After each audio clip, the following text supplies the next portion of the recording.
Alam mo, huwag mong sabihin na hindi mo siya lolokohin. Huwag mong sabihin na hindi kita ipagpapalit sa iba. Actions speak louder than word.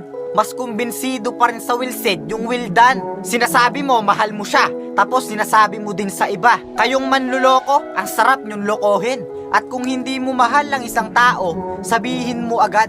Hindi yung pinapatagal mo pa, kasi nasasaktan mo siya, hindi mo lang nakikita. Oo, nakakangiti siya kapag magkasama kayong dalawa. Pero kapag hindi na, una ng kayakap niya habang lumuluha ang mata, habang ikaw masaya sa piling ng iba. Langhiya, bakit hindi ko maintindihan na kaya nyong maging masaya kahit may ibang nasasaktan? Kaya sa mga taong manluloko dyan, sigurado hindi nyo alam ang salitang nasasaktan, kasi kayo yung nananakit at hindi nyo pa yon nararamdaman.